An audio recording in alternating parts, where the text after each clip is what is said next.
नमस्कार दोस्तों, स्वागत है आप सभी का एक बार फिर से। दोस्तों, अगर आप अपनी लाइफ में कुछ नया सीखना चाहते हैं तो चैनल को सब्सक्राइब जरूर करिएगा। आज की जो कहानी है जीवन की बड़ी सीख देने वाली कहानी है, ज्ञानवर्धक कहानी है। इसे सुन लेने से, इसमें बताई बातों पर अमल करने से जिंदगी में कभी आपको हार का सामना नहीं करना पड़ेगा, ना किसी के सामने झुकना पड़ेगा। ये एक तीतर की कहानी है। तीतर को बताई 8 बातें कुछ ऐसी है। तीतर कहता है कि जो इंसान अपने जीवन में सुख समृद्धि पाना चाहता है, हमेशा सुखी जीवन जीना चाहता है, वो इंसान इन 8 बातों को अपने जीवन में हमेशा याद रखें और हो सके तो इन 8 बातों को अपने संतानों को भी जरूर बता के जाएं। ऐसी 8 अनमोल बातें तीतर बताता है जो दिव्य साधु महाराज ने उसे बताई। तीतर कहता है कि जो इंसान इन 8 बातों को अपने जीवन में उतार के रखता है, उसके जीवन में कभी भी किसी भी प्रकार का कोई संकट आ नहीं सकता। वो इंसान अपने जीवन में कभी धोखा नहीं खा सकता। ये 8 बातें हम आपको एक कहानी के माध्यम से बताएंगे। लेकिन दोस्तों, उससे पहले आपसे गुजारिश है कि वीडियो को पूरा अवश्य देखें, क्योंकि अधूरी जानकारी, आधा अधूरा ज्ञान हमेशा घातक होता है। वीडियो को शेयर भी करें और चैनल को सब्सक्राइब करके बेल आइकन जरूर दबाएं। आते हैं कहानी पर। एक जंगल में एक तीतर रहता था। उसके 2 बच्चे थे। उस तीतर की पत्नी बड़ी भोली थी, बड़ी सीधी सादी थी। उसके पेट में कभी कोई बात नहीं रुकती थी। कोई भी बात वो सुनती तो हर किसी से कह देती थी। उनके जितने भी मित्र थे, जितने भी अड़ोसी पड़ोसी थे, उन सभी को ये बात अच्छी तरह मालूम थी कि तीतर की घरवाली के पेट में कभी कोई बात रुकती नहीं है। इसी बात को लेकर तीतर बड़ा परेशान था। वो तीतर जंगल में जाता, शिकार करता और शिकार लाकर अपने बीवी बच्चों को खिलाता, उनका पालन पोषण करता। उसी जंगल में कई और पक्षी भी रहा करते थे। उनके पड़ोस में उनका मित्र कौवा रहता था। ये कौवा उस तीतर का पड़ोसी मित्र था और कौवा हर बार तीतर से पूछा करता कि तीतर भाई, तुम कहाँ जाते हो? अच्छे अच्छे शिकार करके लाते हो और अपने बच्चों को अच्छा अच्छा भोजन खिलाते हो। ऐसा तुम क्या करते हो, जरा मुझे भी बताओ। वो तीतर अपना भेद कभी नहीं खोलता, लेकिन तीतर की आदत थी कि वो अपने घरवाली से इस बात को कह देता था कि मैं इस तरीके से शिकार ढूंढता हूँ और इस तरीके से शिकार करके लेकर आता हूँ। वो तीतर और किसी को अपनी बात नहीं बताता था, लेकिन उसकी घरवाली जो बड़ी भोली थी, बड़ी सीधी थी, उसके पेट में कभी कोई बात नहीं रुकती थी।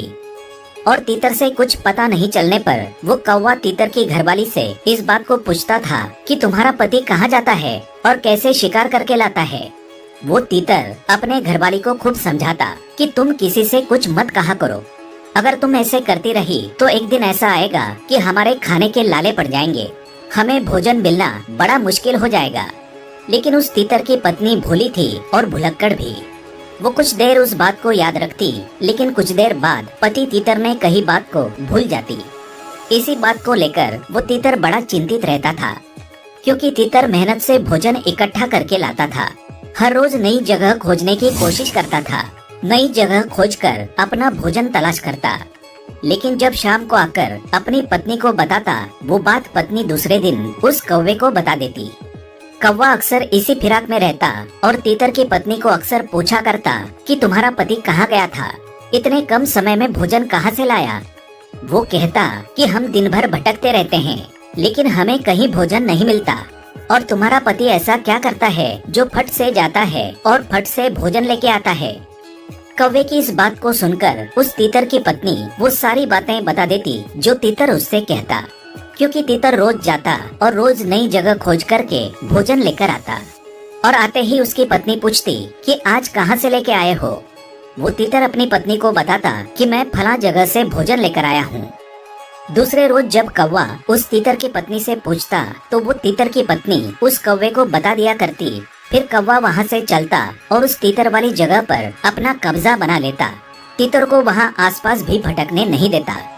इसी परेशानी को लेकर तीतर बड़ा दुखी हुआ था, क्योंकि जिस जगह को तीतर खोजकर अपने भोजन का प्रबंध करता, उसी जगह पर जाकर कौवा अपना कब्जा बना लेता था। तीतर बार बार अपनी पत्नी को समझाता और कहता कि तुम्हारे पेट में कभी कोई बात नहीं रुकती है, तुम्हें बात बताना ही बेकार होता है।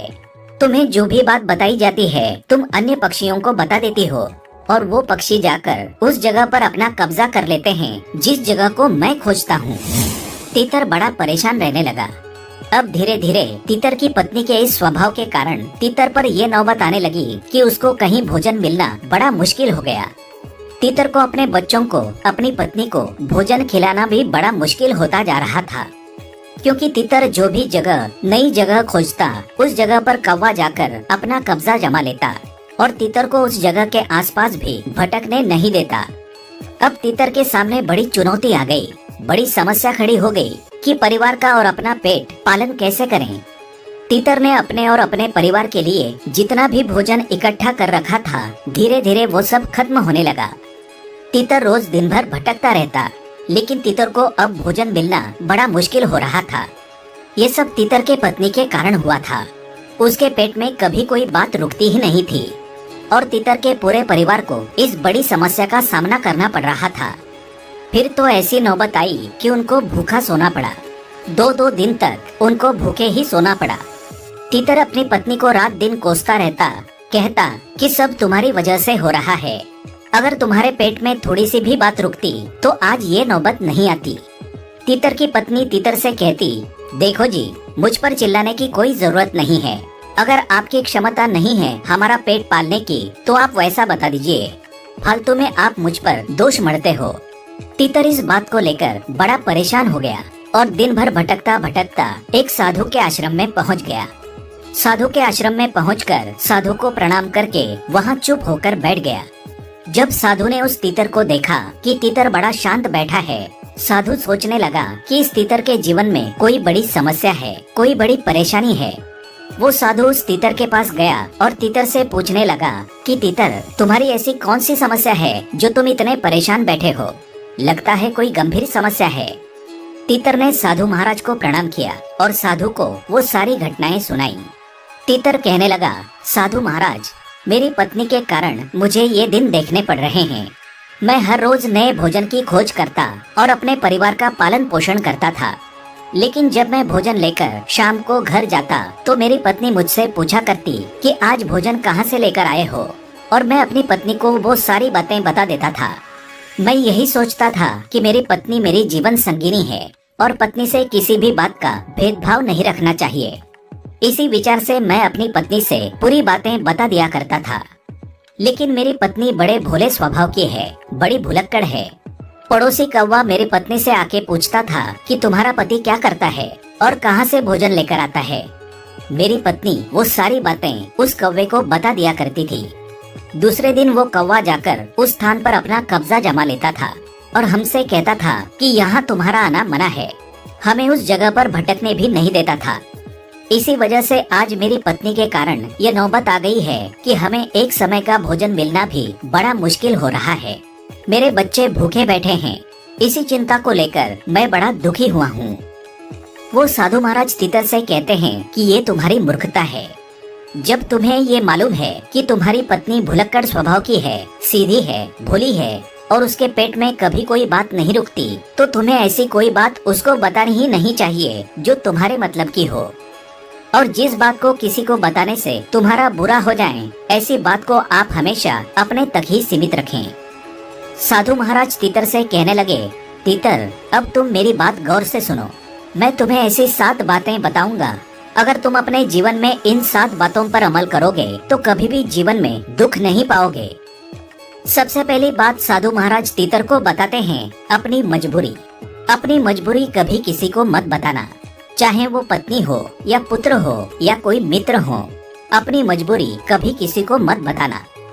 अगर आप अपनी मजबूरी किसी को बताते हैं तो सुनने वाला आपकी मजबूरी का हमेशा फायदा उठाएगा, हमेशा आपको नीचा दिखाने की कोशिश करेगा।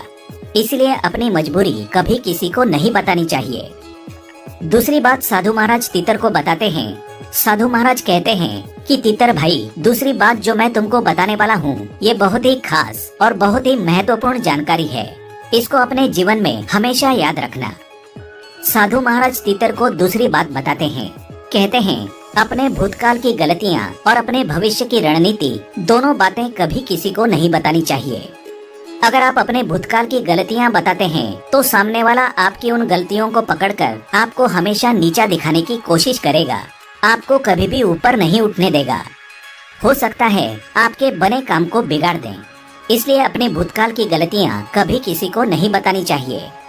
और अगर आप भविष्य की रणनीति औरों को बताते हैं तो सामने वाला आपसे पहले उसके अनुसार रणनीति तैयार कर लेगा और आपको हमेशा परास्त होने का खतरा बना रहेगा। इसलिए अपने भविष्य की रणनीति कभी किसी को नहीं बतानी चाहिए। तीसरी बात साधु महाराज तीतर को बताते हैं, कहते हैं कि अपने घर की बातें कभी किसी को नहीं बतानी चाहिए। आपके घर में जो भी बातें होती हैं, पति पत्नी में होती हैं, पिता पुत्र में होती हैं, घर की जो भी बातें हैं कभी किसी को नहीं बतानी चाहिए। अगर आप अपने घर की बातें सामने वाले को बताते हैं तो आप अपने समाज में मान प्रतिष्ठा को खो बैठेंगे। कभी भी आप अपने समाज में ऊंचा उठकर नहीं बोल पाएंगे। सामने वाला आपकी घर की बातों को सुनकर मौके का फायदा उठाएगा। इसलिए अपने घर की बातें कभी किसी को भूलकर भी नहीं बतानी चाहिए। चौथी बात साधु महाराज तीतर को बताते हैं, वो कहते हैं अपनी कमाई का जरिया। अपनी कमाई का जरिया कभी किसी को नहीं बताना चाहिए। आप कहां से कमाई कर रहे हैं, कहां से भोजन का इंतजाम करते हैं, किसी को बताना नहीं चाहिए। अगर आप अपनी कमाई का जरिया सामने वाले को बताते हैं तो हो सकता है आपकी कमाई का जरिया खत्म ही हो जाए और सामने वाला तुम्हारी कमाई पर जाकर अपना अधिकार जमा ले। दर्शकों, जिस तरीके से उस तीतर के साथ हो रहा है कि तीतर रोज नई जगह खोजता है और उस जगह पर जाकर कौवा अपना कब्जा जमा लेता है, इसी तरीके से अगर आप कमाई का जरिया सामने वाले को बताते हैं तो हो सकता है सामने वाला आपकी कमाई के जरिए पर अपना अधिकार जमा ले और आपकी कमाई का जरिया ही खत्म हो जाए। इसलिए अपनी कमाई का जरिया कभी किसी को बताना नहीं चाहिए। आप क्या करते हैं, क्या नहीं करते हैं, कभी किसी को नहीं बताना चाहिए। पांचवी बात साधु महाराज तीतर को समझाते हैं, कहते हैं कि अपनी कमजोरी और अपनी ताकत ये भी किसी को नहीं बतानी चाहिए। अगर आप अपनी कमजोरी बताते हैं तो सामने वाला आपकी कमजोरी का फायदा उठाएगा और अगर आप अपनी ताकत बताते हैं तो सामने वाला आपकी ताकत का तोड़ निकाल सकता है, आपकी ताकत को खत्म कर सकता है। इसलिए अपनी कमजोरी और अपनी ताकत भी किसी को नहीं बतानी चाहिए। कितना भी घनिष्ठ मित्र हो, कितनी भी नजदीकियां हो, अपनी कमजोरी और अपनी ताकत कभी भी किसी को नहीं बतानी चाहिए। छठी बात साधु महाराज उस तीतर को कहते हैं कि कभी भी जीवन में अपने मित्र और अपने शत्रुओं के बारे में किसी को नहीं बताना चाहिए। अगर आप किसी को बताते हैं कि फला आदमी मेरा मित्र है तो हो सकता है भविष्य में सामने वाला आपकी मित्रता ही खत्म कर दें और आपके मित्र को आपका ही शत्रु बना दें। इसलिए अपने मित्र के बारे में कभी किसी को ना बताएं। और अगर आप अपने शत्रुओं के बारे में किसी को बताते हैं तो हो सकता है सामने वाला आपके शत्रु से जा मिले और आपके शत्रु का बल और भी अधिक हो जाए। इससे आपको ही अधिक खतरा हो सकता है। इसलिए कभी भी कोई भी संकट आ जाए, कैसी भी मजबूरी आ जाए, लेकिन कभी भी अपने मित्र और शत्रुओं के बारे में किसी को भी नहीं बताना चाहिए। सातवीं बात साधु महाराज बताते हैं, तीतर भाई गौर से सुनिए, दिया हुआ दान कभी भी किसी को नहीं बताना चाहिए। अगर आप दाएं हाथ से दान देते हैं तो बाएं हाथ को भी पता नहीं चलना चाहिए। अगर आप दिए हुए दान के बारे में किसी दूसरे को बताते हैं, अपनी बढ़ाई के चक्कर में बताते हैं, अपनी डींगे हाँकने के चक्कर में दिए हुए दान को किसी अन्य को बता देते हैं तो आपका दिया हुआ दान व्यर्थ चला जाएगा और उसका आपको कोई फायदा नहीं मिलेगा। इसलिए दान के बारे में कभी किसी को नहीं बताना चाहिए। तो ये 7 बातें साधु महाराज ने तीतर को समझाई। तीतर के मन में